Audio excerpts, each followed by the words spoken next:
New Zealand का दौरा शुरुआत से ही पाकिस्तान के लिए मुश्किलात का बायस बना। एक ये मामला हुआ, दूसरी जानिब अगर बात करें कप्तान बाबर आजम जो इस वक्त तीनों फॉर्मेट के कप्तान हैं, उनके ख़िलाफ़ लाहौर में ख़ातून ने प्रेस कॉन्फ्रेंस की और अब कहा यह जा रहा है कि वो ख़ातून अदालत भी पहुंच चुकी हैं बाबर आजम के ख़िलाफ़। इस तमाम तर मामले को खालिद महमूद साहब आप कैसे देखते हैं? यहाँ पर भी पाकिस्तान क्रिकेट बोर्ड ने आज ये बात कही कि वो इस मामले पर कुछ नहीं कहेंगे। आप समझते हैं कि तहकीकात करनी चाहिए पाकिस्तान क्रिकेट बोर्ड को? बड़ी बदकिस्मती की बात है। अब देखिए, अगर पाकिस्तान को कहा जाए कि बैटिंग के लिहाज से एक वन मैन टीम है, बैटिंग के लिहाज से मैं बात कर रहा हूँ, यानी बाबर आजम ही एक पिवटल उसका रोल है, उसका एक एंकर वाला रोल है। तो उसके बाद उस पर जिम्मेदारियां आप देखें, एक तो बैटिंग की जिम्मेदारी थी उस पर, और बहुत बड़ी जिम्मेदारी है, क्योंकि ये नहीं है कि 4-5 बड़े ज़बरदस्त खिलाड़ी हैं और उनमें एक बाबर आजम है। बाबर आजम सिर्फ बाबर आजम ही है, बाकी वो अक्सर व बेशतर ऐसे हैं गुजारा करने वाले खिलाड़ी हैं।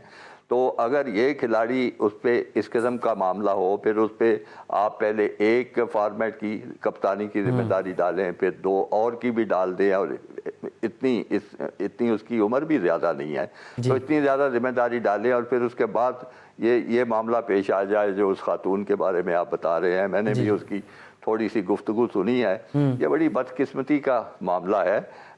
मैं तो अच्छी तवक्को ही रखता हूँ अपने खिलाड़ियों से। मेरा ख्याल है कि बाबर आजम जिन इल्ज़ामात की जद में है, जो कुछ उसके बारे में उस खातून में गुफ्तगू की है, मेरा ख्याल है इतना मामला ख़राब नहीं हो सकता। ये ज़रूर कोई ना कोई किसी के उकसाने पर या किसी साजिश के तौर पर उस खातून ने की है। उसकी कोई शायद ज़रूरियात होंगी, कोई उसकी मजबूरियाँ होंगी। तो बहरहाल अगर बाबर आजम का इसमें कुछ कसूर है तो उसको ज़रूर इस मामले को बेहतर करना चाहिए, क्रिकेट बोर्ड को उससे बल्कि पूछना चाहिए। देखिए, ये जो कह देते हैं कि हम इस मामले में बात नहीं करेंगे, बिल्कुल बात ना करें, लेकिन ऐसे मामलात में ला ताल्लुक नहीं हो सकता क्रिकेट बोर्ड। ऐसे मामलात में वो बिल्कुल ये नहीं, उनको खिलाड़ियों को उनके हाल पे नहीं छोड़ सकता। ये खिलाड़ी हैं, नौजवान खिलाड़ी हैं, ना तजर्बाकार भी अक्सर खिलाड़ी हैं। तो क्रिकेट बोर्ड अपने वसी तजर्बे की बुनियाद पर, अपने एक अदारे के तौर पर उनके सर पे एक सहारा बन के खड़ा होता है, उनकी पुष्ट पे खड़ा होता है। और वो गलती करें तो गलती होती है। ये सिर्फ पाकिस्तान के खिलाड़ी नहीं, दुनिया में आप देखा होगा कि अक्सर खिलाड़ी इस तरह की चीज़ों में, इस तरह के मामलात में मुलव्वस होते हैं।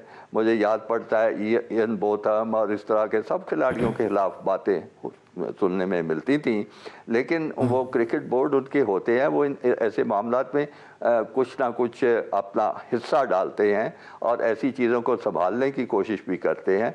तो बिल्कुल बेआसरा नहीं खिलाड़ियों और ये तो आप बिल्कुल दुरुस्त फरमा रहे हैं कि क्या पता किसी साजिश के तहत ये इल्ज़ामात लगाए गए हों। तो इस तमाम तर सिचुएशन में बाबर आजम तो ऑफ कोर्स उनके बारे में वसीम खान साहब ने ये बात बोल दी है कि जब तक हम एहसान मानी, और वसीम खान साहब ने बात बोली है एहसान मानी और मैं जब तक अपने ओहदों पर है, तो बाबर आजम की कप्तानी नहीं जा सकती। तीनों फॉर्मेट्स में वो कप्तान रहेंगे। तो कहीं ना कहीं बैक पर तो नजर आ रहा है कि सपोर्ट बाबर आजम के लिए है, और ये आजकल का ही इंटरव्यू है। तो बाबर आजम के लिए भी आपका ये सपोर्ट होता कि ऑफ कोर्स तहकीकात तो होनी चाहिए। उस खातून ने जो शवाहिद पेश किए कि फॉरेंसिक उसका टेस्ट होना चाहिए कि वाकई दुरुस्त है या नहीं है।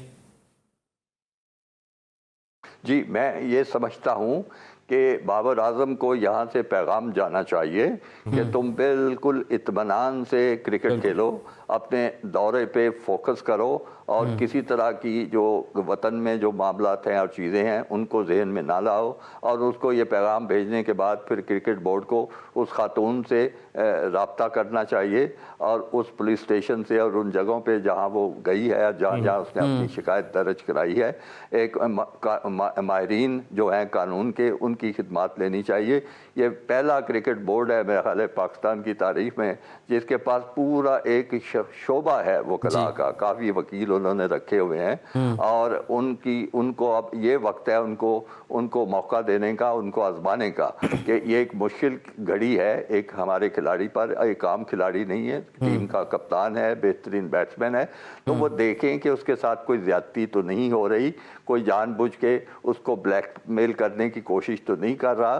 तो वो जो कानून नाफिज करने वाले अदारे हैं उनका उनसे करीबी राब्ता होना चाहिए, उनको मामले की तहकीक करवानी चाहिए, सही छानबीन करवानी चाहिए और मामले की तह में जाना चाहिए। और उसके बाद अगर पता लगे कि ये बिल्कुल बेबुनियाद चीज़ है तो बड़ी सख्त कार्रवाई होनी चाहिए उस खातून के खिलाफ। और अगर पता लगे कि उनके खिलाड़ी कुछ मुलव्वस है या उसकी गलती है तो फिर उसके मुताबिक उसका कोई मुनासिब फैसला करवाने की कोशिश करनी चाहिए। ठीक है।